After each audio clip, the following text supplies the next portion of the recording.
Hi all അസ്സലാമു അലൈക്കും welcome back to Shibli T K vlogs. അപ്പോൾ ഇന്ന് രാവിലെ മുതൽ ഉച്ചവരെയുള്ള വ്ളോഗാണ് കേട്ടോ.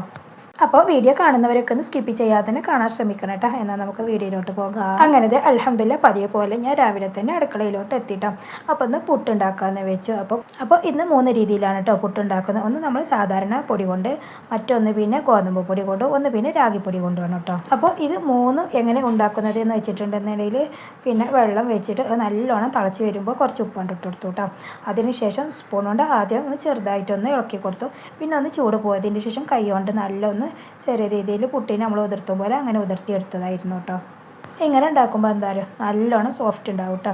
ബലം വെക്കൊന്നുമില്ല. ഞാനിവിടെ പുട്ടുപൊടി വാങ്ങിക്കാറില്ല കേട്ടോ. ഞാൻ അങ്ങനെ തിളച്ച വെള്ളത്തിൽ ഉപ്പിട്ടുകൊണ്ട് ഒന്ന് ഉതിർത്തലാണ്. അങ്ങനെയാണ് കേട്ടോ ഞാൻ പുട്ടുണ്ടാക്കാറ്. അങ്ങനെ പുട്ടുണ്ട് ഗ്യാസ് വെച്ചപ്പോഴേക്കും നമ്മൾ ഷിബിലിമാർക്ക് മദ്രസയ്ക്ക് പോകാറായിട്ടോ. എനിക്ക് എത്ര തിരക്കിട്ട് അടുക്കള പണിയാണെന്നുണ്ടെങ്കിൽ ഇവർ സ്കൂൾക്കോ മദ്രസക്കോ പോകുകയാണെന്നുണ്ടെങ്കിൽ എനിക്ക് അവർ പോകുന്നതൊന്ന് കാണട്ടോ. അവർക്കും തന്നെ ഒരു സന്തോഷം കേട്ടോ ഞാൻ പോകുന്നത് കാണുമ്പോൾ. അപ്പോൾ പിന്നെ ഞാൻ അടുക്കള പണിൻ്റെ ഇടയിൽ കൂടെ ഒന്ന് വന്നതാണ് കേട്ടോ. അവനെ യാത്രയാക്കി വന്നപ്പോഴേക്കും കുക്കർ വിസിലടിച്ചു, കടലയായിട്ട് പിന്നെ അത് തീ പിടിപ്പിച്ചു കേട്ടോ.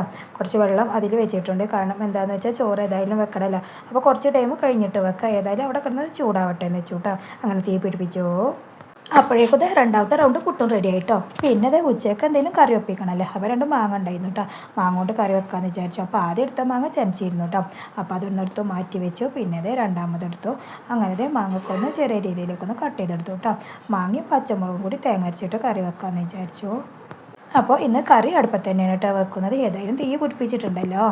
പിന്നെ കുറച്ച് വെള്ളം ഒഴിച്ച് കൊടുത്തു, മാങ്ങ ഇട്ടു. അതിന് ശേഷം കുറച്ച് ഉപ്പിട്ടു കേട്ടോ. അങ്ങനെ നമ്മൾ ചോറിന് വെച്ച് കൊടുക്കണ്ടല്ലോ, അതൊന്ന് ചെറിയ അടുപ്പത്തേക്ക് വെച്ചു കേട്ടോ. പിന്നെ കറിക്കുള്ള ചീനച്ചട്ടി വെച്ചു. പിന്നെ ഇത്തിരി മഞ്ഞൾപ്പൊടി ഇട്ട് കൊടുത്തു കേട്ടോ. എന്നിട്ടൊന്ന് മൂടി വെച്ചു. അപ്പോഴേക്കും നമ്മൾ പുട്ടിൻ്റെ പണി കഴിഞ്ഞു കേട്ടോ. 3 കുറ്റി പുട്ടാണ് കേട്ടോ ഉണ്ടാക്കിയത്. പിന്നെ പുട്ടിൻ്റെ പൊടി കുറച്ച് ബാക്കിയായിട്ടോ. അപ്പോൾ ഞാനത് ഫ്രിഡ്ജിൽ കൊണ്ടുവന്ന് വെക്കാൻ വിചാരിച്ചു. പിന്നെ ദോശ ഉണ്ടാക്കുകയാണെന്നുണ്ടെങ്കിൽ അതിൻ്റെ കൂടെ മിക്സിയിലിട്ടിട്ട് പിന്നെ ദോശക്കുള്ള പൊടിയും ഇതും കൂടി ഒന്ന് അടിച്ചെടുത്താൽ മതി. അങ്ങനെ ദോശ ഉണ്ടാക്കാമെന്ന് വെച്ചിട്ടാ. പിന്നെ ഉണക്കച്ചെള്ളി ഉണ്ടായിരുന്നു കേട്ടോ. അതൊന്ന് ക്രഷ് ചെയ്തെടുത്തിട്ട് ആദ്യം കറിയിലേക്ക് കുറച്ചൊന്ന് ഒഴിച്ച് കൊടുത്തു. അതിന് ശേഷം ഒന്ന് മൂടി വെച്ചു കേട്ടോ. പിന്നെ ആ മാങ്ങയും ചെള്ളിപ്പൊടിയും കൂടി ആ വെള്ളത്തിലൊന്ന് കിടന്നിട്ട് ഒന്ന് നല്ലോണം ഒന്ന് മിക്സ് ചെയ്ത് അതിമ പിടിക്കട്ടെ എന്ന് വെച്ചു.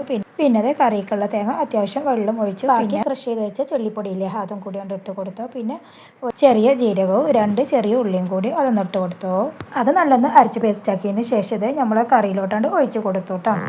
അങ്ങനെ നമ്മുടെ മാങ്ങയും ചെള്ളിയും ചേർത്ത് കറി റെഡി ആയിട്ടോ. അതിന് ശേഷം ഞാൻ അത് അടുപ്പത്തുനിന്ന് മാറ്റി വെച്ചു. എന്നിട്ട് ഫിനിമോൾക്ക് പോകാൻ ടൈമായിട്ടോ മദ്രസയിലോട്ട്. അപ്പോൾ പോവാണ്. അപ്പോൾ പുതിയ വാച്ചൊക്കെ കിട്ടിയിട്ടുള്ള സന്തോഷം കാണിച്ചു തരികയാണ് കേട്ടോ. അങ്ങനെ അവളെ ഫ്രണ്ടിൻ്റെ വീട്ടിൽ കൊണ്ടാക്കി വന്നപ്പോഴേക്കും ചോറിനുള്ള വെള്ളം തിളച്ച് മറിയുന്നുണ്ടായിരുന്നു കേട്ടോ. അപ്പോൾ പിന്നെ ചോറിന് അരിയിട്ടു. പിന്നെ കൗണ്ടർ ടോപ്പൊക്കെ ക്ലീൻ ആക്കിയിട്ടോ. എനിക്കാണെന്നുണ്ടെങ്കിൽ എന്ത് പണി ചെയ്തിട്ടുണ്ടെങ്കിൽ ആ സ്പോട്ടിൽ തന്നെ അവിടെ ക്ലീൻ ആക്കണം കേട്ടോ.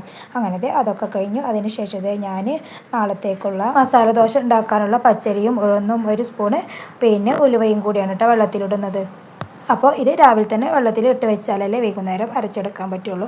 അങ്ങനെ അത് നല്ലോണം കഴുകിയതിന് ശേഷം അത് വെള്ളത്തിലിട്ട് വെച്ചിട്ട് പൊതിരാൻ വേണ്ടിയിട്ട്. പിന്നെ പാത്രങ്ങളുണ്ടായിരുന്നു കേട്ടോ കുറച്ച് കഴുകാൻ. അതൊക്കെ കഴുകാണ്.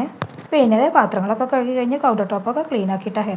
അപ്പോഴേക്കും ചോറ് തിളച്ചിട്ടാ. പിന്നെ ഞാൻ അടിച്ച് വരാൻ വേണ്ടി മുറ്റത്തേക്ക് ഇറങ്ങിയ കാഴ്ചയാണ് കേട്ടത്.